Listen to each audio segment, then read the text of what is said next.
So, gamers, it's finally happened. The moment that I've all been waiting for. I say that because I play whatever I want, whenever I want. You see, I'm not like other guys. I'm a bit of a rebel. I completed Champions Return to Arms and I made that game like this. Actually, no, that's a lie. My goal was to complete this game with the Wood Elf Ranger yet again, and then come back and complete the game with both of the new classes. But I severely underestimated how long this would take. Now, briefly in our previous video, we mentioned how Snowblind Studios broke off after developing Baldur's Gate Dark Alliance 1 and began working on the Champions of Norath series. This is where they would take everything from Dark Alliance that we've seen and add that into Champions with even more ideas. While each game would grow in both content and depth, Champions of Norath Return to Arms would see a few tweaks that would greatly increase replayability of this game and really perfecting the hack and slash loot formula. So from the beginning, we see that Return to Arms has not only the 5 original characters from the first game, but you're also still able to choose the male or female version. They also have added 2 more character classes. They've added the Ixar Shaman, which is a freaking spellcasting wizard, and also a Vashir Berserker.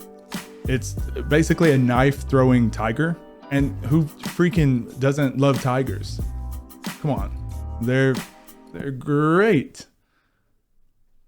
Hashtag not sponsored. Something else that was added to this game was the ability to choose either the path of good or evil.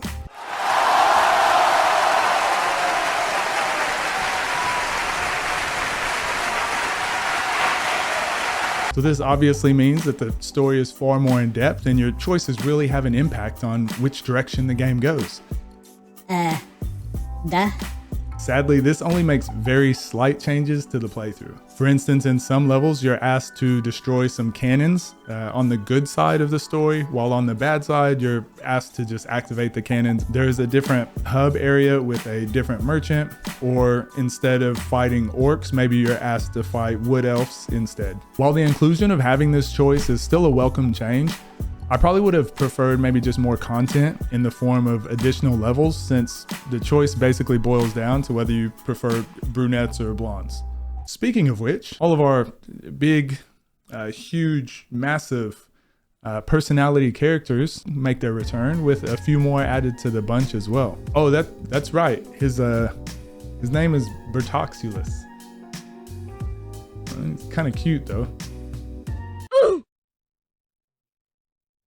One of the other tweaks that really added depth to the game was a reworking of the skill tree. Each character gets a few more skills that allow them to be less cumbersome to play or more viable in the higher difficulties. One example is that the archer both gains the ability to craft their own arrows by using mana, and even reduce the amount of inventory space that the arrows take up. In the previous game, it was a huge hindrance to constantly have to head back to the merchant to buy arrows, and then hardly be able to pick up more items because your inventory space was full. Other characters, however, that fizzled out at the higher difficulties now had much better skills and abilities, which allowed them to be played all the way through to This game also has a much deeper loot pool than the previous games, which allows for more character customization. Another change that works really well with this is the fact that you can actually revisit levels once you've beaten them. This is probably my favorite mechanic in the entire game, and what I believe adds a tremendous amount of playtime. Now you can choose to focus on revisiting places to grind levels, or to farm drops from bosses to kit out your character's gear. No lie, I used to suffer from pretty extreme OCD, so loot games like these basically stole years off of my life. I'm laughing so I don't cry. Now, one reason I wasn't able to complete everything I wanted in this game in a week's time was the fact that each playthrough takes about 5 to 7 hours, depending on how focused you are on finishing. Phrasing.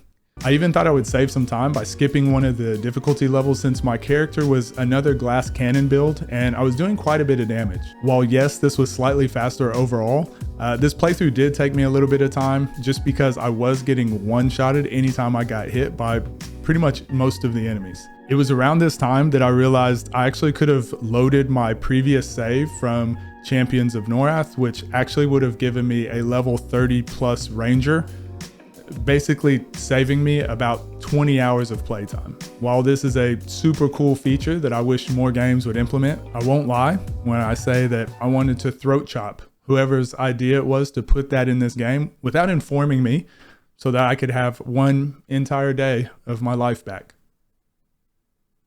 Adding even more replayability to this game was the fact that there were bonus levels added on each level, which would allow you to gain medallions and bloodstones. If you collected all 11 bloodstones, you would then be allowed into the Plane of Nightmares, which was a secret area at the end of the game, letting you find even more precious and valuable loot. Again, I sadly didn't have enough time to get all of these bloodstones in under a week, but I do remember playing as a child and grinding the hell out of these medallion rounds and the final dungeon, just so I could like completely deck out my character. So Champions of Norath Return to Arms, just like any video game before the era of updates and patches, released with a few exploits and glitches as well. For instance, duping items like we talked about previously in our first video with Baldur's Gate Dark Alliance. It's still possible, along with now being able to power level your characters, playing 2-player mode, and basically just only having to control one character. Even while the other character is downed, both players will gain experience. This actually allowed me to power level a barbarian class while I was playing as my ranger, just so later on I won't have to go back and start the barbarian through all of the difficulty levels. I'll pretty much only have to do the last couple. There's also an exploit that allows you to gain unlimited stat points, which I didn't use because I'm not a cheater. Child me, however. So is this a perfect game? No, but in comparison to all the other hack and slash looters out there, I honestly believe this is as good as it gets. Along with the previous exploits I just mentioned, there are plenty of other bugs that can be frustrating to deal with. Sometimes quest items won't spawn, enemies getting stuck in random places, etc. But nothing quite beats the feeling of joining up with friends or family and embarking on this quest to steal as much loot from them as possible before they have a chance to pick it up. What? It's a dog-eat-dog world, you little bitch. This journey, which started about a month ago on YouTube with our scantily clad sorceress and fire loading screen in Baldur's Gate Dark Alliance 1, all the way to Champions of Norath Return to Arms, was far more fun than I thought it would be. And honestly, I didn't think there would be so many of you out there that would enjoy this journey with me. These videos has basically shown me that all these really weird and obscure games that I used to play and love, so many of you enjoy the nostalgia just as much as me. Overall, I'd have to give this game 9 really big, huge, massive, personalitied watermelons out of 10. Once again, a special shout out to our Patreon members, which has doubled in size since the last video because we have one more Patreon, Joking and Cookie.